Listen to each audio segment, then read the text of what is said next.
नमस्कार, मैं उस्मिता। बिहारी न्यूज में आपका स्वागत है। आज 9 मार्च दिन सोमवार। खबरों की ओर बढ़ने से पहले एक नजर डालते हैं आज की सुर्खियों पर। बिहार म्यूजियम और पटना म्यूजियम को जोड़ेगी underground tunnel. CM Nitish Kumar ने टीबीएम बटन दबाकर की खुदाई की शुरुआत। 542 करोड़ की योजना में होगी पैदल मार्ग की सुविधा। बिहार सरकार खरीदेगी 50 हाईटेक ड्रोन। वास्तविक समय में हवाई निगरानी होगी संभव। समय पर हो सकेगी कार्रवाई। उप मुख्यमंत्री विजय कुमार सिन्हा की घोषणा। अंचल कार्यालयों में जनता की सेवा होगी तेज और जवाबदेह। राजस्व कर्मचारियों के लिए अब डिजिटल डायरी होगी अनिवार्य।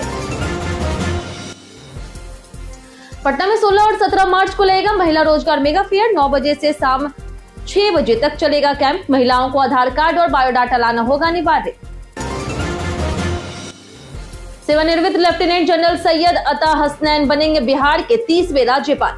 14 मार्च को लेंगे शपथ। पटना हाईकोर्ट के मुख्य न्यायाधीश संगम कुमार साहू होंगे समारोह में मौजूद। बिहार ने स्वच्छ जल और स्वच्छता में देश में तीसरा स्थान किया हासिल। एसडीजी 6 में लाया 98 अंक। सरकार की योजनाओं और महिलाओं के सशक्तिकरण प्रयासों का मिला परिणाम। संजू सैमसंग और बुमराह के दम पर भारत की बड़ी जीत। भारत फिर बना T20 विश्व चैंपियन। भारत ने न्यूजीलैंड को 96 रन से हराया। चलिए एक नजर डालते हैं आज की 25 बड़ी खबरों की ओर। रेलवे ग्रुप डी भर्ती 2026 के आवेदन की आखिरी तारीख आज।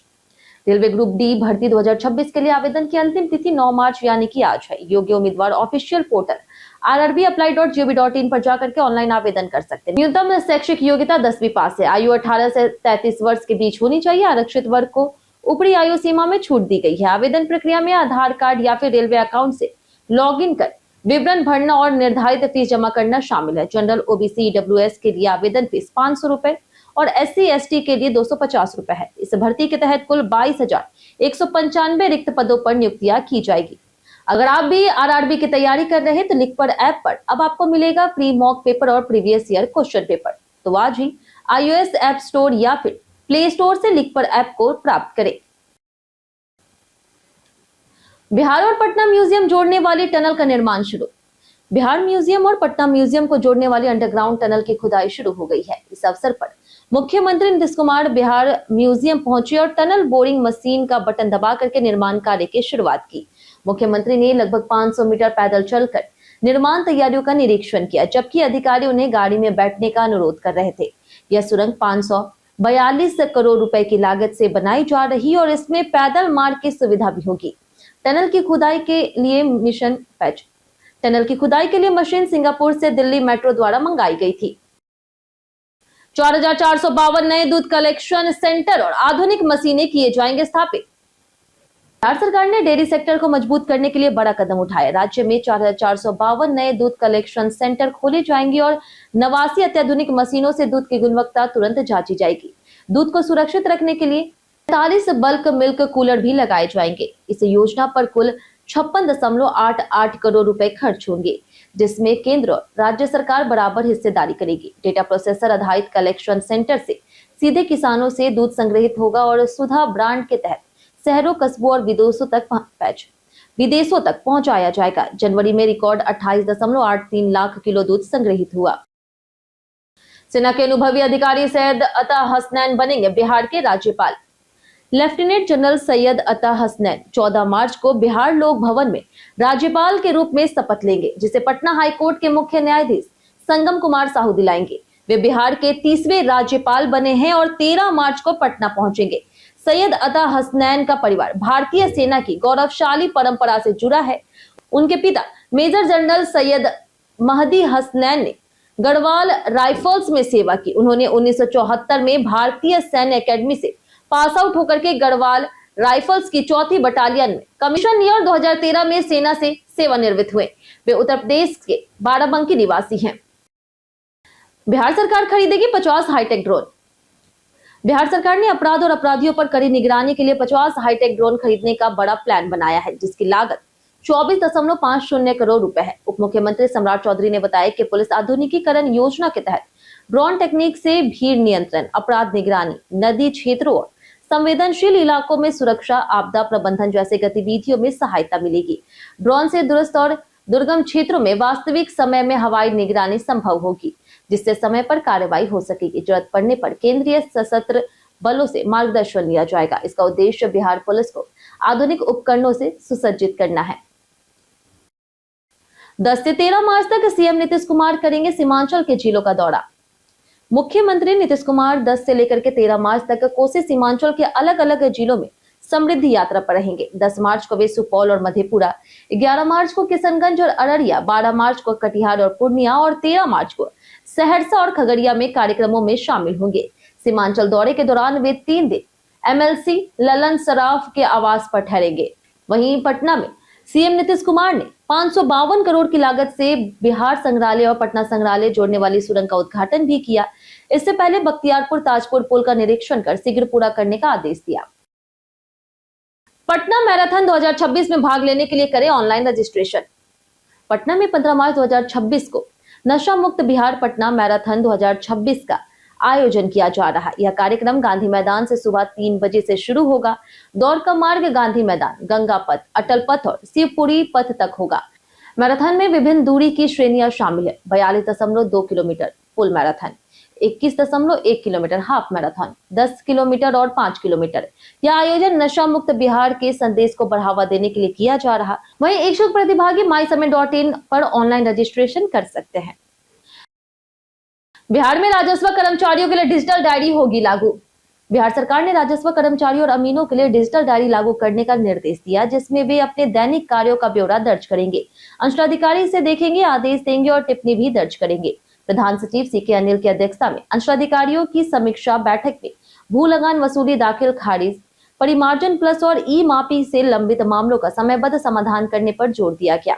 सचिव जय सिंह ने कहा कि इससे राजस्व प्रशासन पारदर्शी और जवाबदेही बनेगी। उप मुख्यमंत्री विजय कुमार सिन्हा ने कहा कि आम जनता को अंचल कार्यालयों में समय पर सेवा सुनिश्चित की जाएगी। पटना में 16 से 17 मार्च को लगेगा महिला रोजगार मेगा फेयर। पटना में 16 और 17 मार्च 2026 को पटना के ज्ञान भवन गांधी मैदान में महिला मेगा जॉब फेयर आयोजित किया जा रहा है। इसका उद्देश्य कौशल विकास प्रशिक्षण से प्रशिक्षित महिलाओं को राष्ट्रीय और बहुराष्ट्रीय कंपनियों से जोड़ना है। इसमें 10वीं 12वीं स्नातक, तकनीकी डिग्री या फिर आईटीआई पास 18 से 35 वर्ष की महिलाएं भाग ले सकती है। फेयर सुबह 9 बजे से शाम 6 बजे तक चलेगा। इच्छुक महिलाओं को आधार कार्ड, शैक्षणिक प्रमाण पत्र, बायोडाटा और पासपोर्ट साइज फोटो लेकर के आना होगा। यह अवसर सभी वर्ग की महिलाओं के लिए खुला है और रोजगार की दिशा में महत्वपूर्ण प्लेटफॉर्म प्रदान करता है। बिहार बोर्ड ने परीक्षकों को एक दिन में 55 कॉपियां ही जांचने का दिया निर्देश। बिहार बोर्ड की वार्षिक माध्यमिक परीक्षा 2026 की सैद्धांतिक उत्तर पुस्तिकाओं का मूल्यांकन 2 मार्च से शुरू हो गया है और 13 मार्च तक चलेगा। प्रत्येक परीक्षक को प्रतिदिन अधिकतम 55 उत्तर पुस्तिकाओं का मूल्यांकन करने का निर्देश दिया गया, ताकि जांच की गुणवत्ता बनी रहे। परीक्षा नियंत्रक माध्यमिक ने सभी जिला शिक्षा पदाधिकारी और मूल्यांकन निदेशकों को पत्र जारी कर नियमों का पालन सुनिश्चित करने को कहा। मूल्यांकन केंद्रों पर निरीक्षण भी किया जाएगा और नियम का उल्लंघन होने पर कार्रवाई भी होगी। इस वर्ष 10वीं परीक्षा में राज्य भर से 15 लाख से अधिक परीक्षार्थी शामिल हुए थे। बिहार ने स्वच्छ जल और स्वच्छता में देश में हासिल किया तीसरा स्थान। बिहार ने स्वच्छ जल उपलब्ध कराने और स्वच्छता में उत्कृष्ट प्रदर्शन करते हुए सतत विकास लक्ष्य यानी कि SDG 6 में 98 अंकों के साथ देश में तीसरा स्थान हासिल किया है। 2018 से 19 में 48 अंकों से राज्य ने 2023-24 तक अपने समग्र SDG स्कोर को 57 तक बढ़ाया। यह सफलता योजनाओं के सतत क्रियान्वयन और जेंडर संतुलन पर सरकार के प्रयासों का परिणाम है। अंतर्राष्ट्रीय महिला दिवस पर आयोजित कार्यशाला में महिलाओं की आर्थिक भागीदारी, स्वच्छता, शिक्षा और सामाजिक न्याय से जुड़े सूचकांकों पर भी चर्चा हुई। बिहार में लैंगिक समानता में 20 अंकों की वृद्धि की गई। पटना में 1260 वाहनों का रजिस्ट्रेशन चालान न भरने पर हो सकती है रद्द। पटना जिले में 1260 वाहनों का रजिस्ट्रेशन रद्द हो सकता है क्योंकि इनके मालिकों ने 90 दिनों में चालान की राशि जमा नहीं की। ट्रैफिक पुलिस ने ICCC और हैंडहेल्ड डिवाइस से ई चालान काटे थे, लेकिन लंबित रहने पर नोटिस भेजा गया। नोटिस के बाद भी भुगतान नहीं होने पर वाहन का निबंधन और ड्राइविंग लाइसेंस रद्द किया जा सकता है। हाल ही में 1 दर्जन वाहनों को बोरिंग रोड, अशोक राजपथ, गांधी मैदान समेत कई जगहों से जब्त किया गया। वाहन मालिकों को जुर्माना जमा करने के बाद ही वाहन छोड़ा जाएगा। धीमे कंप्यूटर की स्पीड बढ़ाने के लिए ये टिप्स अपनाएं। कई बार विंडोज कंप्यूटर इस्तेमाल के बाद धीमा हो जाता है, ऐप्स देर से खुलते हैं और सिस्टम हैंग होने लगता है।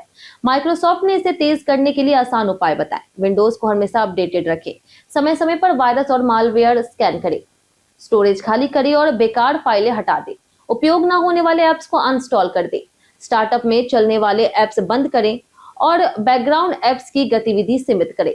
इसके अलावा विजुअल इफेक्ट्स कम करने से सिस्टम की परफॉर्मेंस बेहतर होती है और कंप्यूटर तेज चलता है। बख्तियारपुर ताजपुर 4 लेन पुल दिसंबर तक होगा पूरा।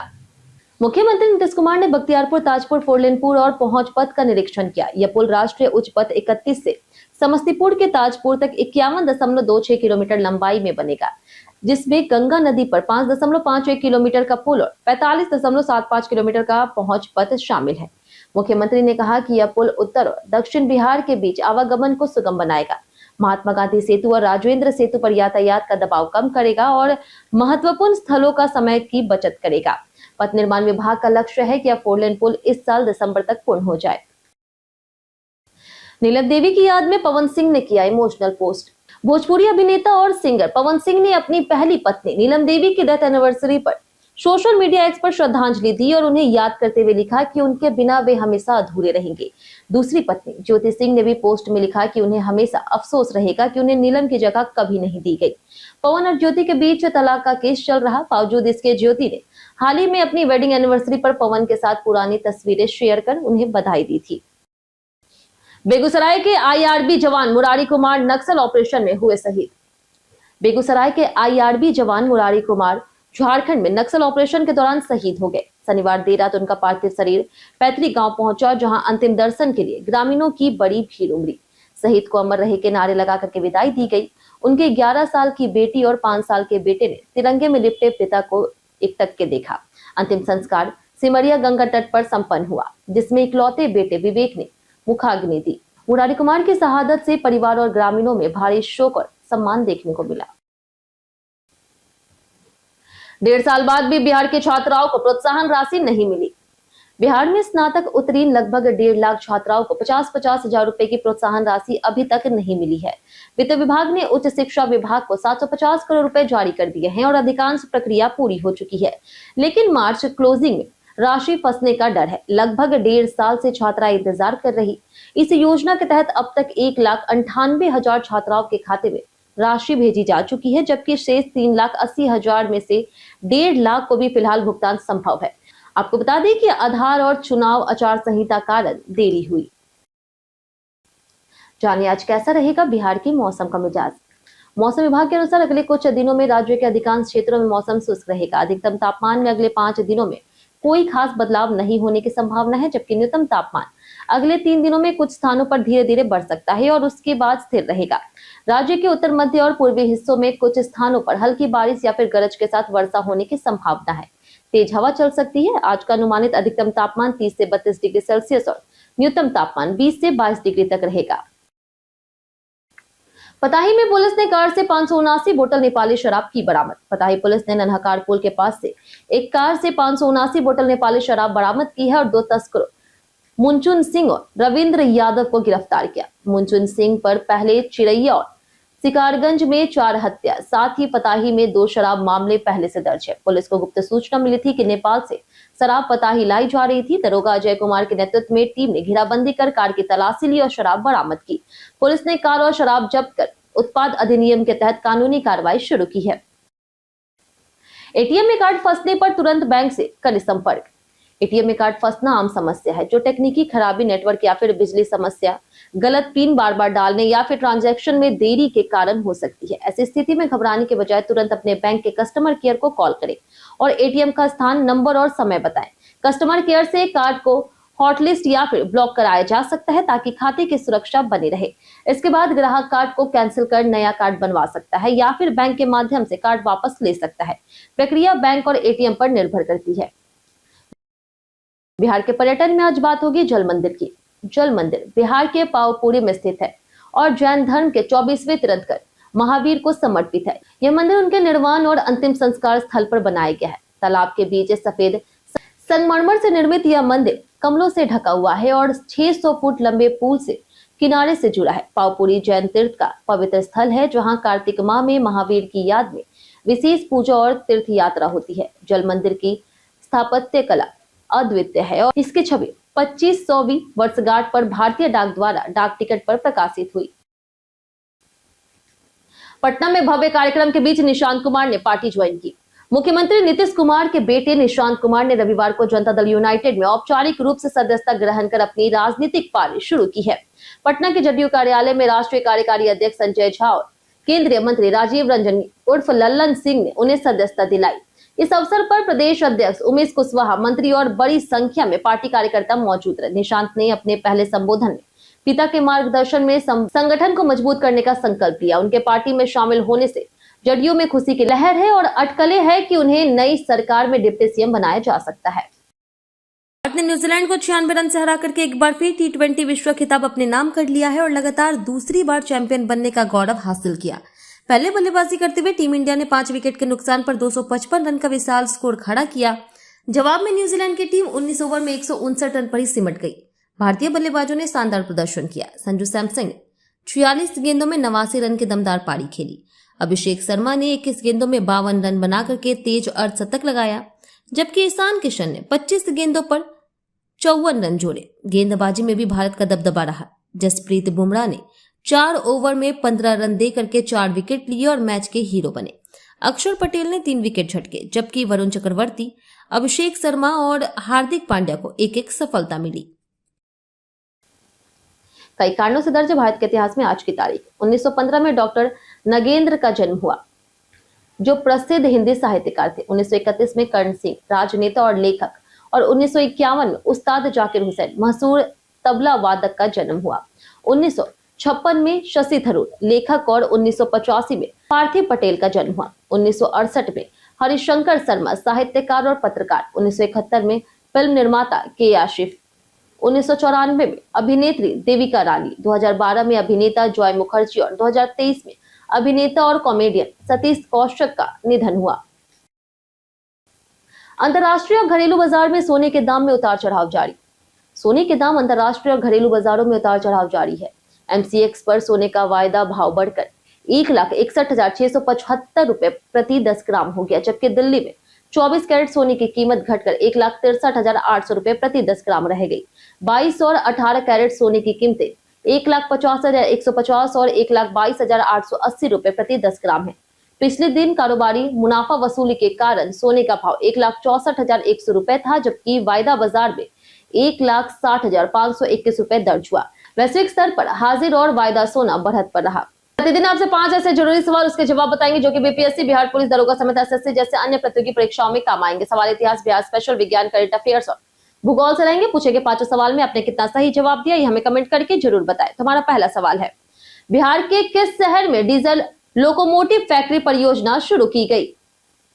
ऑप्शन ए है पटना, ऑप्शन बी है मढ़ौरा, ऑप्शन सी है मुंगेर, ऑप्शन डी वैशाली। इसका सही जवाब है ऑप्शन बी मढ़ौरा। हमारा दूसरा सवाल है कि वन नीति के अनुसार न्यूनतम वृक्ष आवरण कितना होना चाहिए? ऑप्शन ए है 20%, ऑप्शन बी है 15%, ऑप्शन सी है 19% या फिर ऑप्शन डी 33%। इसका सही जवाब है ऑप्शन डी 33%। हमारा तीसरा सवाल है, बिहार में प्रस्तावित नया कृषि और दुग्ध विकास केंद्र कहाँ स्थित है? Option A Siwan, option B है भागलपुर, ऑप्शन सी है नालंदा, ऑप्शन डी मोतिहारी। इसका सही जवाब है ऑप्शन डी मोतिहारी। हमारा चौथा सवाल, इनमें से कौन चंपारण सत्याग्रह से संबंधित नहीं था?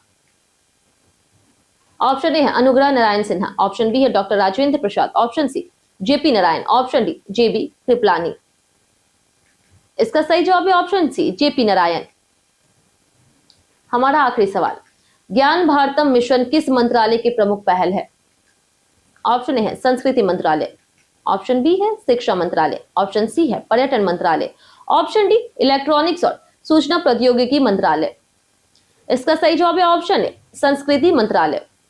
बीते दिन हमारे द्वारा पूछे गए सवाल का जवाब आप लोगों में से बहुत लोगों ने हमारे कमेंट बॉक्स सेक्शन में लिख कर दिया है। जिन्होंने हमारे द्वारा पूछे गए सवाल का जवाब दिया उनके नाम है अब्दुल मनान, रीतू कुमारी, पंचनंद सिंह, राम बाबूदास, अनवर करीम खान, सोनू कुमार, नवीन कुमार, अतीक खान, अभिषेक कुमार, संजीत कुमार, रणधीर कुमार, अंकित कुमार, कृष्ण प्रसाद, राजकुमार, चंदन दास, नरेंद्र कुमार, पप्पू चौधरी, दयानंद सिंह, गुड़िया कुमारी, विनोद शाह, कुश कुमार, पंकज राज, अजय कुमार, मनोज कुमार, आरती गुप्ता, मोहम्मद चांद, रंजीत मिश्रा, दिलीप कुमार, सिमरन कुमारी, अनुष्का राज, सोनू राज, रुपेश कुमार, विकास कुमार, रामलाल सोरेन, नौशाद रजा, रवि मोहन वर्मा और राजवेंद्र ताज। इसी के साथ बढ़ते हैं आज के सवाल की और आज का सवाल है, क्या आपको लगता है कि खुश रहने के लिए पैसा जरूरी है या फिर मानसिक शांति ज्यादा मायने रखती है? आप अपना जवाब हमें हमारे कमेंट सेक्शन में लिखकर जरूर बताएं। आज के लिए इतना ही। बिहार के तमाम खबरों के साथ बने रहने के लिए देखते रहे बिहारी न्यूज। धन्यवाद।